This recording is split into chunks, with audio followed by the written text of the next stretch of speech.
بسم اللہ الرحمن الرحیم۔ آج کل بہت سے لوگ اس چیز کی شکایت کرتے ہیں کہ ہمارے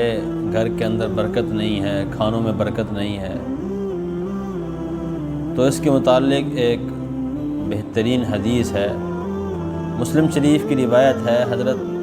حذیفہ رضی اللہ تعالیٰ عنہ راوی فرماتے ہیں کہ جب ہم جناب رسول اللہ صلی اللہ علیہ وسلم کے ساتھ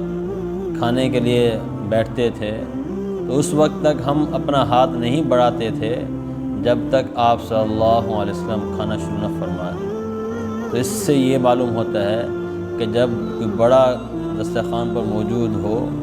تو پہلے اس کو شروع کرنا چاہیے، اس کے بعد جو ہے وہ چھوٹے شروع کریں۔ تو فرماتے ہیں کہ ایک مرتبہ ہم آپ صلی اللہ علیہ وسلم کے ساتھ بیٹھے کھانا تناول فرما رہے تھے، آپ صلی اللہ علیہ وسلم بھی کھانا تناول فرما رہے تھے کہ ایک لڑکی دوڑتی ہوئی آئی، چھوٹی بچی تھی، ایسے لگ رہا ہے جیسے کوئی اس کو ہانک رہا ہے، پیچھے سے اس کو کوئی دوڑا رہا ہے، اور آ کر اس نے ہاتھ اپنا کھانے کے اندر ڈالنے لگی تو آپ صلی اللہ علیہ وسلم نے اس کا ہاتھ پکڑ لیا۔ پھر ایک دیہاتی دوڑتا ہوا آیا، وہ بھی ایسے ہی اپنا ہاتھ کھانے کے اندر ڈالنے لگا تو آپ صلی اللہ علیہ وسلم نے اس کا ہاتھ بھی پکڑ لیا۔ پھر آپ صلی اللہ علیہ وسلم فرمایا کہ شیطان ایسے کھانے کو اپنے لیے حلال کرتا ہے جس پر اللہ کا نام نہ لیا گیا ہو، اس پر بسم اللہ نہ پڑھی گئی ہو، اللہ کا نام نہ لیا گیا۔ پھر آپ صلی اللہ علیہ وسلم فرمایا قسم ہے اس ذات پاک کی جس کے قبضے میں محمد صلی اللہ علیہ وسلم کی جان ہے، اس لڑکی کے ہاتھ کے ساتھ شیطان کا ہاتھ بھی میرے ہاتھ کے اندر ہے۔ اس لیے ہم کھانے پر بیٹھیں تو بلند آواز سے ایک مرتبہ بسم اللہ کہہ لینی چاہیے تاکہ جو ارد گرد کے لوگ ہیں بسم اللہ نہیں پڑھیں، بھول گئے ہیں، وہ بھی بسم اللہ پڑھ لیں۔ اور گھر کے اندر ترغیب دینی چاہیے، سب مل کر کھانا کھائیں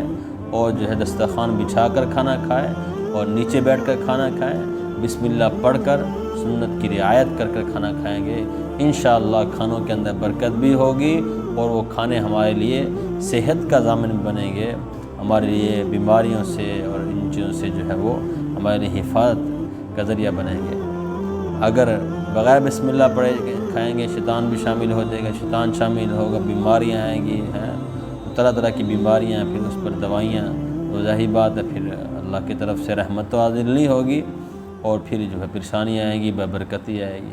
اس لیے کھانے کے وقت بسم اللہ پڑھنی چاہیے اور جو ہے وہ پانی پیتے وقت بسم اللہ پڑھنی چاہیے، ہر نیک کام کرنے سے پہلے جو ہے وہ بسم اللہ پڑھ لینی چاہیے۔ السلام علیکم ورحمۃ اللہ۔